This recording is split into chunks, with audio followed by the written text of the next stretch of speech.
So why does classroom management really matter, right? Because classroom management is foundational when we look at quality teaching and quality learning, right? So for the well-being of the teacher and for the well-being of the student, I think having a classroom where it is conducive to learning, right? Because whatever the students are learning is a very grassroots level for them, with knowledge that they will use in their future, right? It's not just something that they learn and forget, right? It's something that they will be using for a future. And when a classroom is well managed, basically what happens is students tend to feel safer. They are ready to learn, right? And they feel more engaged. And also when we look at research around classroom management, it consistently shows that effective classroom management improves academic outcomes, right? When we look at how when learning environments are more conducive for the student has more interest to learn, and that in turn sort of improves the academic outcome, right? And also reduces teacher burnout, because the teacher is not consistently spending time yelling at the students or making sure the classroom is okay, but it is a more productive environment for the teacher and the student.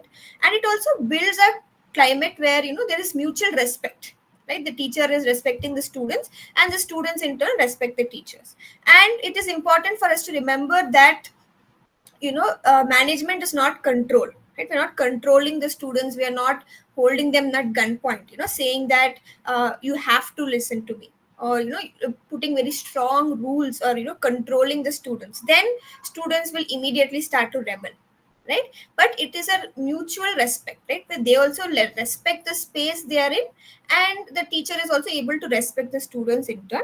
But about creating basically a structure for the students and a sense of connection. They are able to connect with their peers, they're able to connect with the teacher, who also plays a very important role in a student's life, right? We all notice that a teacher is not just someone who comes and teaches and leaves. They provide guidance, they provide sometimes emotional support, sometimes just a person who has knowledge for to share with children. And when you look at classes, very often obviously we talk about the classroom, like the textbook related content, but a lot of times also teachers are imparting their own experience to the students, their own worldview, right? So that also is, when the classroom is conducive, there is a chance for that also to happen. And this is very important for students, for them to thrive, right? um, so when we look at, I was talking about earlier about the Indian classroom setup.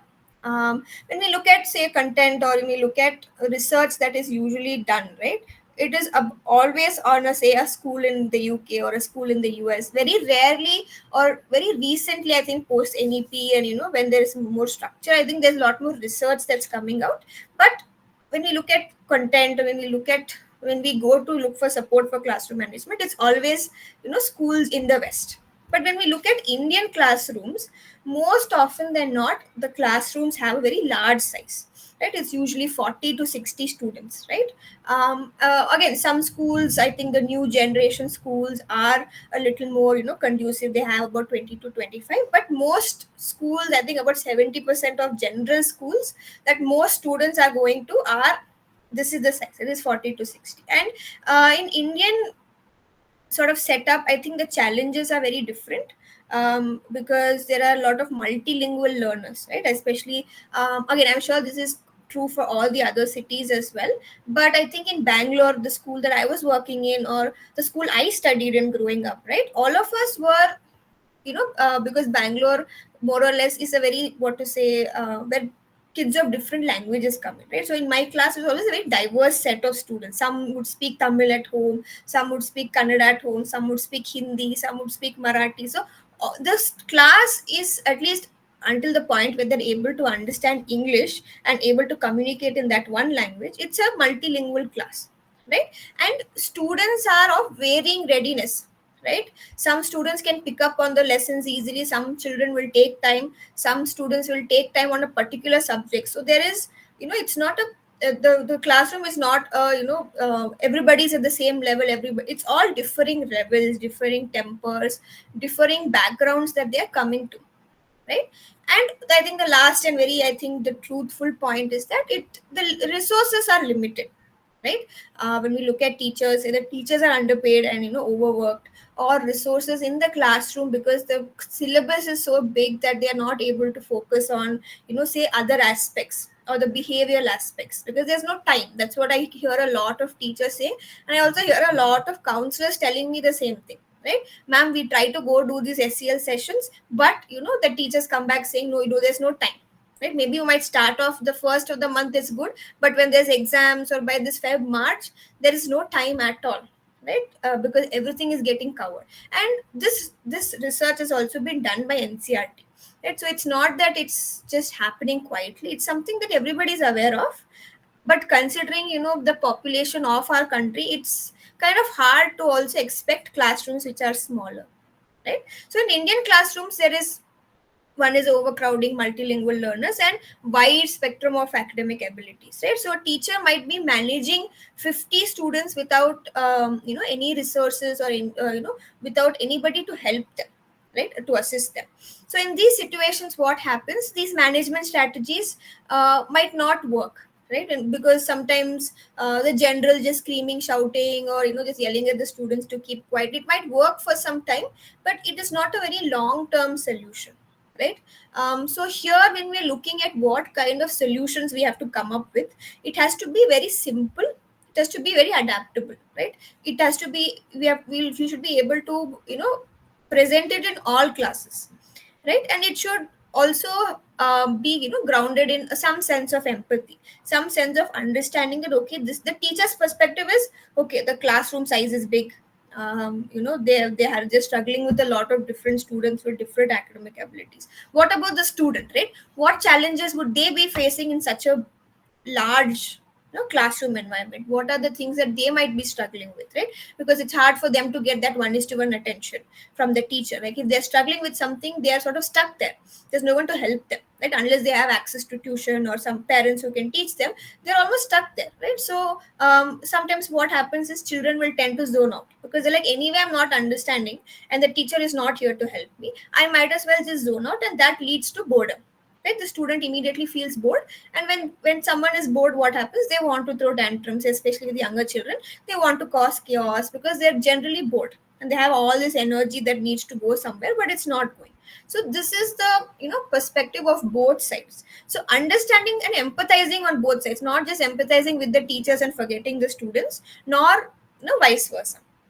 So acknowledging the context that we are in before we talk about any tools or any interventions with the teachers. So even us as counselors, right, when we are talking to students, when we're talking to teachers, sorry, is that we need to talk to them. When teachers come and tell us, immediately just throwing solutions, try this, try that, it's not very empathetic approach. I think they are coming to you because they feel stuck, or they feel lost. Like teachers with 10, 15 years of experience, sometimes they might feel stuck, right? So first, sort of acknowledging that, okay, this is the setup, this is how it is, but we can try some of these things. So having that very open mind with them, giving them solutions where they try and come back and give you the sort of results of what they are trying. So generally, when we're looking at the Indian context, a lot of the setup that we have, sort of content that we have, or research that we have, that will not apply to the Indian context. So we have to be a little more mindful and understand these categories as well, right? So when we look at when I said that it should be something that's adaptable, something that's easy for students to understand, and that is grounded in empathy. So here the foundational strategies, right? Anytime we're looking at, and I think this is a very good time to even start, right? Because it's the start of the year and everybody is in a very fresh mindset, right? So starting off the year by setting up these rules, right? Setting up these routines and setting up the expectation that this is something that you have to follow. And I think when it is better to do it when we are starting a semester or we're starting a new year, rather than say suddenly on a random Thursday saying that this is what we're going to follow. Because students are like, but all this while I was doing it and it was fine, but suddenly now you're telling me I can't do it, right? So it's better to start it in a point of the year or a point of the semester where it's a new start, it's a fresh start. So you're telling them that what you've been doing before will not work, but these are the things that we are going to, and setting the consequences for that as well, right? So what are some of the foundational strategies that we look for is that one is very clear rules and very predictable rules and routines. right? So for example, if you're saying that the student can has to ask the permission of the teacher to use the washroom, right? So that routine has to be set, right? So that rule has to be set that the student has to ask the teacher's permission to use the washroom. If that is not something that has been done before, where students were just walking out of the class, then we tell them that if you do not do that routine or you do not perform this certain rule, then you will not be receiving a certain reinforcement. We'll come back to the reinforcement part. But when we are setting these rules, right, when we are setting up these strategies or these foundational rules for the students, it has to be very clear, it has to be predictable, and it has to be consistent, right? I think teachers have to understand that we can't only reprimand the problematic students, right? We have to reprimand anybody who doesn't follow these rules or follow these routines, right? So that consequence has to be for everybody, right? Only then there is value in that, right? So setting these rules, setting these expectations, and it has to be very clear, right? The second we make it ambiguous, we add a lot of terms and conditions applied to that, then students will start doing. It has to be very clear. If you do this, you get this. If you do this, you do not get this, right? As simple as that. And it has to be very clear, it has to be positively worded, right? And you have to reinforce these routines every day, right? And with children, at least with younger students, it's very easy when we reinforce certain routines, because once it becomes a part of their daily routine, immediately they pick up, right? I feel a lot of teachers have this sort of they tend to give up fast. They try it for 2 days and then they're like, ma'am, it's not working, right? It is something that has to work consistently, that has to become a part of their behavior. And for behavior to work, it has to be done repeatedly for something to get conditioned in our body, right? So reinforce the routines daily, and use a lot of visual aids for younger students, like especially this kindergarten students and all of them. Use a lot of pictures, use a lot of videos to show them what is the expected behavior, right?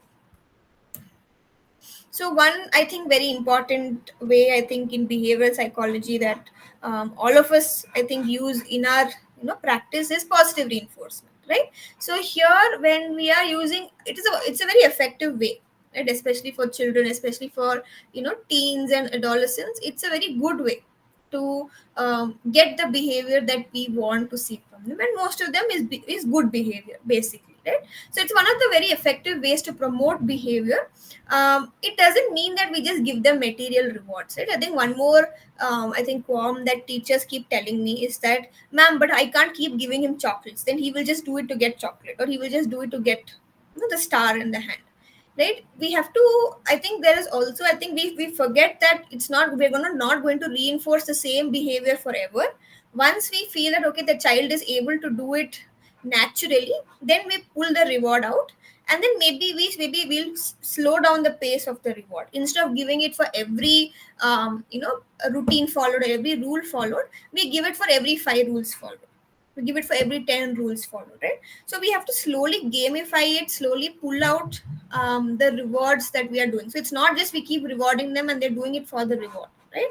We have to also observe how do we slowly pull back. That's also very important with reinforcement, right? So we it and again, one more thing is that at least for younger students, I think a lot of material rewards work, but I think social praise is another very important or a very effective tool for positive reinforcement. I think when we are praising a child in front of the whole class, telling that you've done a good job, look, he has followed all the rules for the day, or she has done all the things that she's supposed to do for the day, immediately students crave for that, right? They crave for that positive affirmation from the teacher, right? Because the power dynamic between the teacher and the students there is that the teacher holds a lot of power in terms of students want the teacher's validation, right? Students always crave for the validation of their teachers, of the counselor, of people that they know, right? There's no return gift, right, from that validation, but that validation is something they crave. The second we use that as bait to reinforce them, and I call it bait as a funny thing, but it works, right? Apart from just giving them material rewards, also using social praise, and just to be sincere. It has to not just be for the sake of telling, we tell them good job, right? We actually personalize it for the student that we are working with, right? And also another thing that especially works with the older students is, giving them certain responsibilities, right? If they have followed all the things that we want them to do, giving them the maybe the one day they can be the assistant of the teacher, where they're carrying the books from the class to the you know staff room, or they're helping the teacher out in some way, or they are guiding the other students, or they get some responsibility, right? They also, that is also something that students really like. So that is one thing. Social praise is another. And basically recognizing that the student is that, we notice that you are doing this good thing, right? That is something that works really well. And again, we also praise the effort, right? For some students it might be very easy for them to just follow the rule and gain the what's the validation or the reward. But for some students, especially students who are finding it hard to say, because they might be having behavioral challenges or behavioral difficulties, for students like them, we also praise the effort, right? If they're able to do it one day and then not the next, we tell them that, hey, yesterday you were able to do it, and I'm really glad that you were able to do it, right? But today you were not able to do it, it's okay, we'll try again tomorrow. So we also praise the effort, not just the result. We also have visual representation, right? Of what are the rewards. There is one thing I want to talk in the end, about the good behavior game basically. But sort of having a display of the awards or the achievements is something that we can also do. And also it has to be, the feedback has to be immediate, right? When the certain behavior is performed, we reinforce it immediately, right? If we keep a note of it and do it tomorrow, by the time everybody's forgotten it, right? It has to happen very quickly, it has to happen very mindfully. So through NEP, there was one study done with the Delhi government schools, right? So it's a pilot study basically. It's called the positive behavior intervention and supports, right? So this was something that was started by NCRT.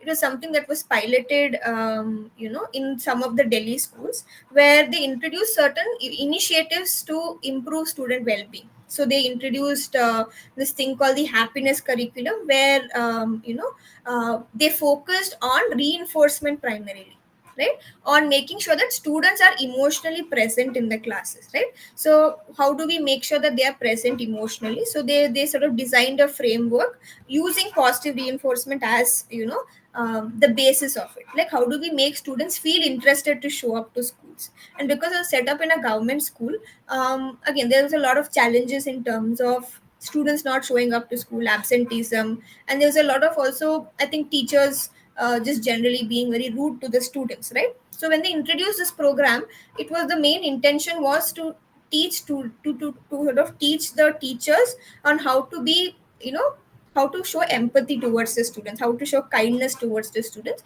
And immediately, at least with the pilot study that has been done until now, it's not a full-fledged research, what was noticed was that the absenteeism reduced by 10%, right? Because students felt that they were respected in the classroom. So we can see that, as the data is coming in, I think we are able to notice that it is not just that they have to show up for attendance, but they also have to feel like they are respected in the classroom, right? Only then students will feel like showing up. So positive reinforcement is one such way that we can do it. And also building a relationship with our students, right? Is a lot of time teachers, I think, forget that, again, as I was telling you, that students look up to their teachers, they crave for that validation from their teachers, right? So when we are, say, being very controlling or being very strict, we do not connect well to that teacher, right? I think in the previous workshop as well, I was giving an example about how how an emotionally supportive teacher would make a student feel was someone who is very strict and was very controlling. So when we're looking at building an effective classroom management style, is that we have to focus on the connection aspect, right? We have to connect to the students as they are showing up to our classroom, rather than controlling them. I think this is a very big, I think, systemically it's a very big problem in Indian schools, because I think we have sort of reinforced or sort of accepted this idea that it's okay for a teacher to hit the child, or it is okay for teachers to scream a certain way at the students, right? Because there is this the sort of idea that we have to respect our elders and whatever elders say are right. And especially when it comes to teachers, there is this whole psychology or this whole backing of we should give respect to them, whatever they say is right. And so then, but we forget that there is no connection in that, right? When we're not able to connect to our teachers, what is then the students will not feel like they are part of the classroom, right? So again, so how do we build that connection, right? How do we sit down, how do we understand our children who are going to be with us, right? So first is to learn and use the student names, right, as much as possible. um, and to greet students every day, or make it a habit that students greet you, right? They make it a habit where students, when they see a teacher, say good morning, right? And then you reply back saying good morning X, or good morning Deepti, or good morning Devishri, right? So you are, it has to go both ways, because usually what I've noticed is teachers be like, you have to wish me, but teachers will either ignore that student completely, or will just nod their head and walk away. Even the nod is fine, but just ignoring the student and walking away, right? That is not right, right? In a normal human conversation, right? If it's not your teacher, you're just walking and it's another person, and you say good morning and then they don't respond back, your ideas immediately, because this person is not a nice person, right? We should sort of take that idea out of the teacher, that teacher is someone who is this very big thing, but make sure that it's a more human to human connection. And there are constant, or conduct regular check-ins with our students, checking how they are doing, using the SEL curriculum that we have, right? Even if teachers are not able to do that, at least as counselors we are able to understand, okay, what, how are the students feeling, right? How are the students doing in a classroom, right? So again, there's another study done by NEP, about the importance of emotional safety, right? And I'm sure that we don't need a research to understand that when there's emotional safety, that a student will feel more, there'll be a lot of conducive learning, right? But the research, what it said was that it is a precondition for learning, right? It cannot happen in a space where there's fear, or where there's trauma, or where there's judgment involved, right? Because the child is constantly worried, okay, what is the teacher going to say, what is the teacher going to do? Their mind is more focused on what the teacher will say, what the teacher will do. They're not actually paying attention to the class, or they're not actually paying attention to what is being taught. And there's a lot of, and I think academic pressure, when academic pressure is built with students, I think that also becomes, and this pressure obviously is built over having control over students, right? Only if you get X marks, I will see you as a student. If you get marks below this, I will not see you, or I will not acknowledge you in the classroom, right? So we are isolating the child just because of their academic capability, right? So in a space like that, unfortunately, emotional safety will not happen, right?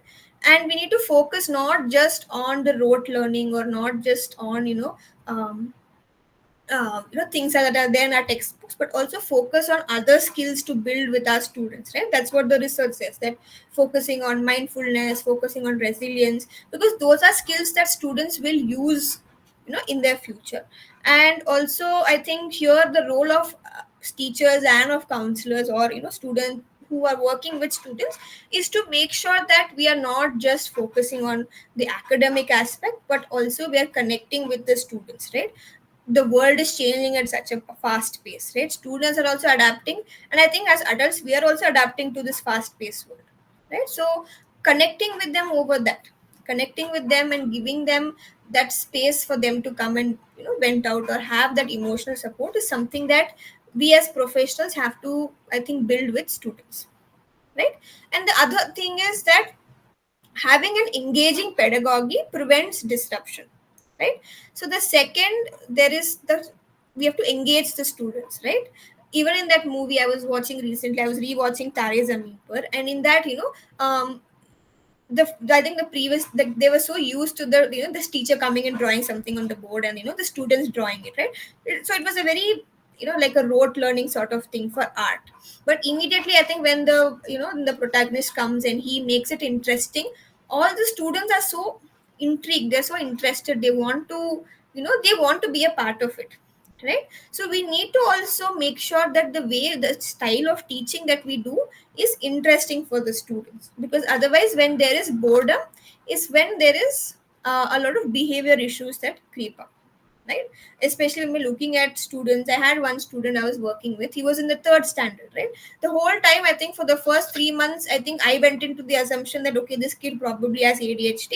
This kid is hyperactive. He doesn't want to sit in the class. He's always running around. He's always crawling under the bench, and I think as a counselor, I just termed him as okay, he's a kid with ADHD. But then there was this one sort of, I think someone from outside came in and they did a like a workshop with the students about, I think it was about something related to art. I'm not sure what it was, but it was something where the instructor was he was sort of using a lot of storytelling. He was building the story in the classroom, right? And he was using the students as the characters. And immediately this kid when he started off the class, he was being a little like he was being very impatient. He was troubling his friend. And immediately after, I think 10 minutes after that class started, and the teacher was making it so interesting for all the students, involving everybody into what he was teaching, that this kid immediately was able to focus, right? And after that 3 months of just terming this kid as someone with ADHD, I was like, okay, maybe that kid does not have ADHD. He is just bored in the classroom, right? And then I made sure that okay, I was like, okay, he likes these kind of activities. And the second we involved those activities, right, in the classroom setup, I spoke to the teachers, and immediately all of his this behavior issue immediately was sort of reduced. It didn't go away, but it was reduced. So clearly it was that. And a lot of students in other classes were also going through the same thing, where because it was just a board teaching method, that the students were just genuinely bored, right? So again, encouraging teachers or encouraging educators to use storytelling, to use role play in the classroom, to use props, to use all these techniques to teach the students, right? And also teaching each other, peer teaching, or using a lot of these teaching aids. All of that can help make the classroom a little more interesting. So this is something that I think teachers are following to some level, but I don't think it's there yet. But I think we need to keep reminding ourselves that even a bored classroom can also make a lot of behavior issues stem up, right? And also proactively monitoring the students, right? The second we have set up the rules, we have set up all these routines we want our students to follow, we need to make sure that we are present and we are proactive, right? We're making sure that we are walking around the room, we are noticing okay, how is each child reacting to this particular rule or this particular routine. Are they doing something to disrupt, or are they doing something to hide? So we need to have our eyes all over the classroom. And even when we see that okay, there is a student say disrupting, or a student not following the rule, we do not immediately punish them. We just go close to them and we just stand there, right? And this works very well, because the second you go and stand near the student, right, immediately that will stop. Like say two kids are fighting with each other, right? Don't stand at the front of the class and just yell, keep quiet, stop shouting. Then the whole class goes into this, the whole class nervous system changes. But the second you just walk to them and stand behind them, one of them will look at you and realize, okay, the teacher is there. Then just stand near them and only address those students, not the entire class, right? So using proximity, not punishment, that is, I think, another, I would say, effective technique in managing, a noisy class or managing classroom setup. And also constructive discipline techniques, right? So instead of saying always blaming the child, you always tend to make noise in the class, you are always the one causing trouble, you are the one who is always pulling this child's hair or something like that, that what happens is it becomes a very accusatory tone, right? So instead of using you statements, we always use I statements. Like, I notice that you are, troubling this kid all the time. What's happening? Or I notice that you are pulling her hair. What's happening, right? So then you say that it is your observation that you've made of the child. And it's a more open statement because you are not immediately judging. The second you say you always, the child self-esteem is going to hit there, right? And then either the child will rebel and may do that behavior even more, or the child will pull back and isolate themselves, right? So always using I statements. And I think again, correcting the child separately rather than scolding them in front of the whole class. And also inculcating the skill of problem solving with the students. right? By using stories, by using role plays, or by using these techniques, is to teach students on how to solve problems effectively, right? And we shouldn't resort to, say, harmful practices like harming each other or hitting each other, but how do we solve problems in a more mature sense? How do you solve a problem in the right way? So we have to teach students these skills. And a lot of these classroom management things that we're talking about, a lot of skills that need to be taught to students by the teachers or by the counselors as well, right? And in all of this, we need to understand that the teacher's well-being also matters, right? If the teacher's nervous system only is at a very higher, the teacher is itself on edge or anxious all the time, they are not going to be able to manage a classroom effectively, right? So making sure that teachers are also prioritizing themselves, right, in the whole schedule that they have, and the hectic schedules that they have, for them to manage themselves, right? How are they regulating their emotions, right? So when teachers come to us as counselors, is to understand, okay, right now when the teachers coming to you, they are not obviously they're coming to you for advice, but then also understand how they are, right? Like how are they regulating their emotions, what is happening. Again, don't get too personal with them, but try to understand what is their psyche or where is their mindset coming from, right? But at the end of the day, a teacher who's able to prioritize themselves, who's able to take care of themselves, will show up to us to the school in a more positive way. So there's a better classroom presence. And the usual, mindfulness support groups, or having teachers talk to each other about this, right? Or reflecting on your classes on a day-to-day basis. I think in the previous session, I'm not sure how many of us joined the previous session, but in that I spoke about how can teachers, emotional regulation for teachers was something I had covered. So in that I spoke very intensely about what kind of mindfulness activities or what kind of reflection that they need to do, you know as a teacher. I think every profession, at least profession where there is a sense of caregiving, or we are involving with other people, like teaching, nursing, counseling, I think there has to be a constant, I think it's a responsibility for us as professionals to constantly reflect on the work that we are doing, right? Are we doing justice to the students that we are working with? Are we doing justice to the clients we are working with? So constantly asking the teachers to reflect on their classroom, what can they do better, what can they expect better from their students. So when there's reflection, there's obviously a sense of, okay, this is a problem, this is how I can solve it. So that improves their problem solving. And the next thing is obviously emotional regulation training for teachers, as I was mentioning, that we need to teach them how to manage their emotions effectively, to not use students as a punching bag, right? So how do they do that? I think this is something that we need to also cover with the students, and I think if I go into that, it will take another session.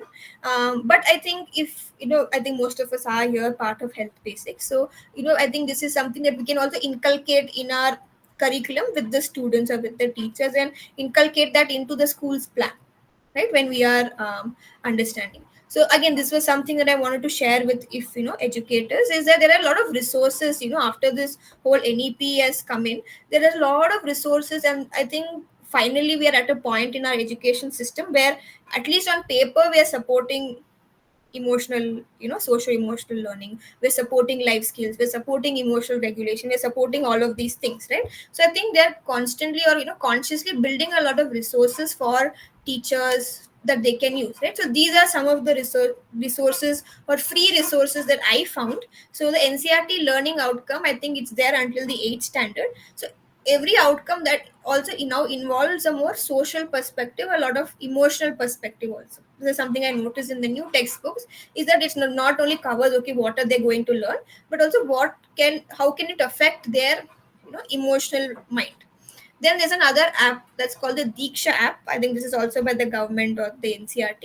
This app has a lot of activities that that we can do around mental health. So a lot of SEL activities that we do conduct on a monthly basis, so those activities. And then there is a lot of resources by the Mindfulness India Summit. And I think even Azim Premji Foundation has a lot of videos, a lot of lectures on how to manage a classroom, how to use positive reinforcement, and how to use these other things that I spoke about very briefly today. How can we use that in the classroom for an Indian classroom setup? So I think if teachers are asking for resources that they can also use or understand from, we can suggest this for our teachers and educators. I think quickly I want to cover this. I think Ashita ma'am was supposed to cover the good behavior game.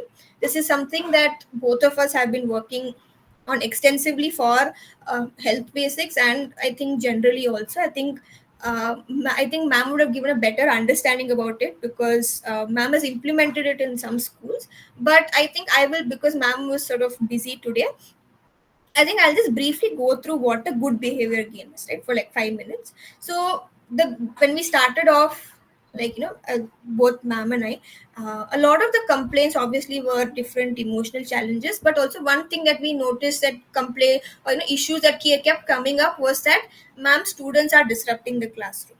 Students are causing chaos in the classroom. We don't know what to do. And I think we went back and forth, and I think we sort of came up with this uh, you know to use good behavior game in our curriculum of SEL. So when we look at behavior game, it's something that was, I think, developed in the 1960s or 70s by some Western, I think, psychologists. So they use the principles from applied behavior analysis, like token economy, and basically a lot of reinforcement strategies to build a classroom based behavior management game, right? So this is something that I spoke about, how we will use the rules and how we will use the routines. All of that is fit into it, and it's basically gamified to the students, right? So this usually starts off at the start of the semester or the start of the year, where the classroom is divided into two teams, and or two to three teams depending on the strength, right? And basically here we give the clear goals and the clear behavior expectations, and then the game is sort of starts from there, right? So then basically we keep, and because it's a team effort, even if a student is not, say, complying to the particular rules or regulations, immediately the team members will come and help them correct that behavior, because they're like, hey, look, we're not getting points, we're not able to win this game, so you better follow the rules, right? So immediately compliance is not just on the teacher or not just on the single student, but also there is a social responsibility that is built.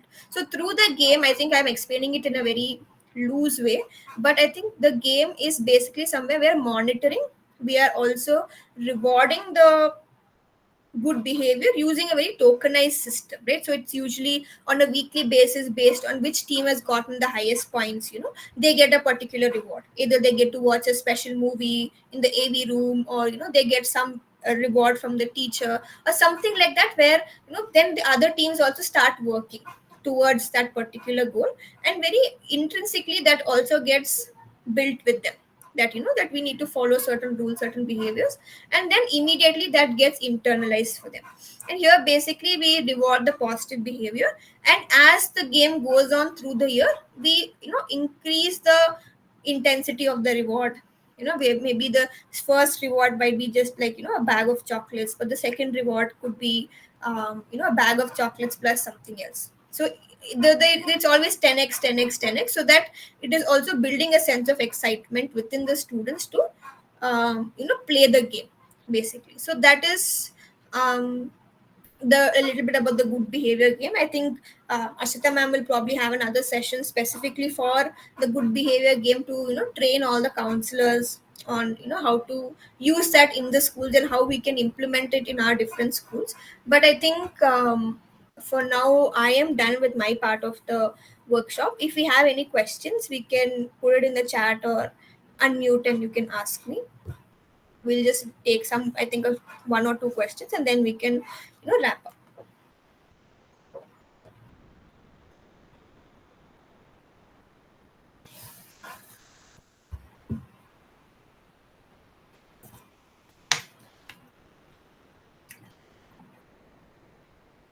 Ma'am, good evening. Hi Vidya, good evening. Tell me. And yes, ma'am. So I have going through this SEL activities Hmm. for my value education classes. I'm handling ninth and 10th. Okay. But I could see in the pulse that some classes will enjoy the activity.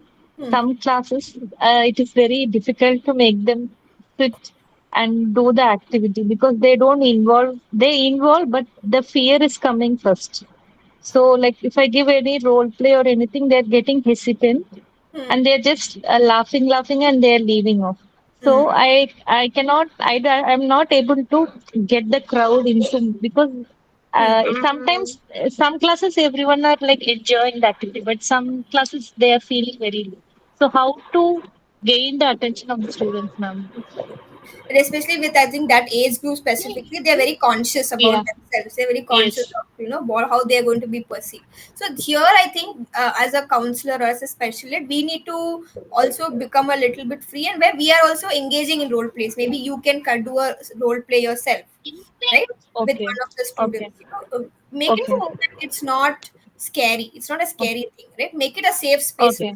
Tell them that this is not something where you will be judged, or you will have Yes, marks ma'am. for it, something like that, right? Because sometimes Yeah. students might be scared, what if they're quietly grading me for what I'm doing, right? Yes. So telling them that this is a safe space for us to express, and also maybe we can show them some examples, right? We can show Okay. them some examples ourselves, and we also are not shy in front of the students, and then maybe seeing, okay, if that is building the interest with them. And if you feel like, okay, role play is not working with this particular class, what else is Yes. comfortable, ask them, right? If you are not comfortable Okay. with this role play, what do you want to do? Like, where will you feel Okay. comfortable? Would you feel Okay. comfortable in expressing yourself through, say, art? Would you feel comfortable in expressing in some other way, right? If it's Okay. specifically not in this, like, you try all these things, try to yourself do a role play, or involve maybe another teacher in this, so they feel like, okay, if Okay. adults are doing it, then I can also do it.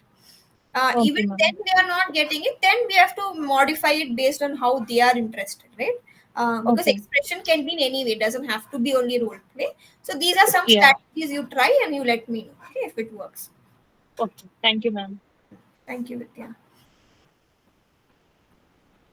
Thank you, Devishri. I hope I think your schools are the one that has a lot of behavior, that is classroom related issues.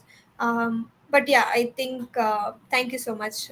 Hope you like the session. If we do not have any questions, I think then we can wrap up for today. Thank you so much, everyone, for joining the session on a Friday evening. Um, Thank you, ma'am. I Thank will you, see you ma'am. soon. You can, I think, log off for today. Thank you. Thank you, ma'am. Good evening.